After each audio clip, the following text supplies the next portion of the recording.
Today is Wednesday, September 4th. This is Noreen Johnson, and here are the good news headlines of the day.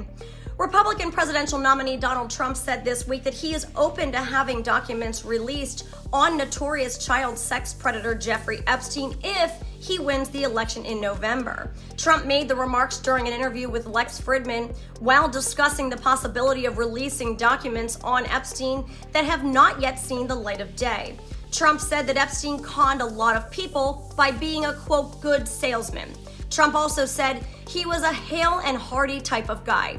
He had some nice assets that he'd throw around, like islands, but a lot of big people went to that island. Fortunately, Trump said, I was not one of them. Fridman noted that the list of Epstein's clients who traveled to his so-called pedophile island has not yet been released.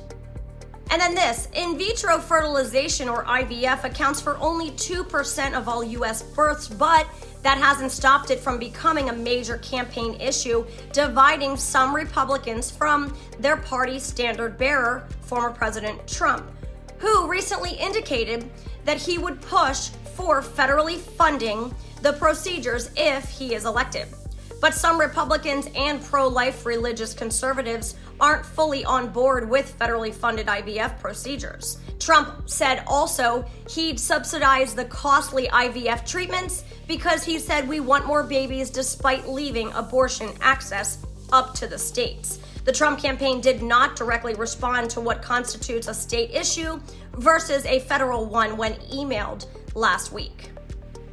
And then Republican presidential nominee Donald Trump said this week that he believes the U.S. needs to get back to having more religion if things are going to get better.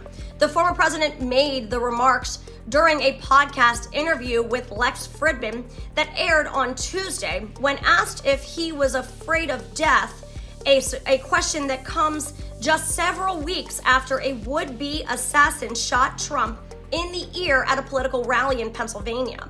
After recounting talks with an unnamed friend of his, whom he says has a dark mindset about the future and about death, Trump said that religious people have a better outlook on life and on such things. He also said this, I think our country's missing a lot of religion.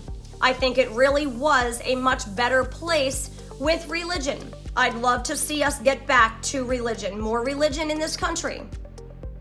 And then in other news, a new exhibition opening in the U.S. seeks to highlight the close bond and collaborative spirit that existed between two of the biggest personalities on the world stage during the 1980s. One of them representing the church and the other representing the state and a pivotal period in global politics.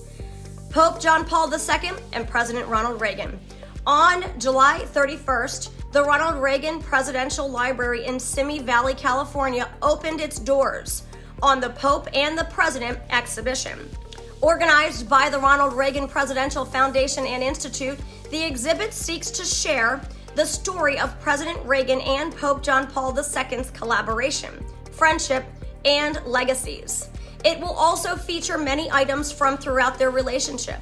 Pope John Paul II and Reagan met with each other 5 times. The meetings were held in private, as is the case with the majority of, if not all, meetings that pontiffs have with world leaders, and not recorded. So the specifics of their conversations are relatively unknown. Melissa Griller, the chief marketing officer of the Institute, said this in a statement. The diplomacy between President Reagan and St. Pope John Paul II contributed to the downfall of communism and the freedom that the modern world enjoys today, and it's important we remember and celebrate their lasting impact. And then today, September the 4th, marks the feast day of Saint Rosalia. Rosalia was born of a Norman noble family that claimed descent from Charlemagne. Rosalia was known for piety and was devoutly religious even at an early age. She retired to a life as a hermit in a cave on Mount Pellegrino where she died alone in 1166 at the age of 36. She was said to be a beautiful woman. Saint Rosalia, pray for us. And those are your daily good news headlines. This is Catholics for Catholics. May God bless you, And may God bless the USA.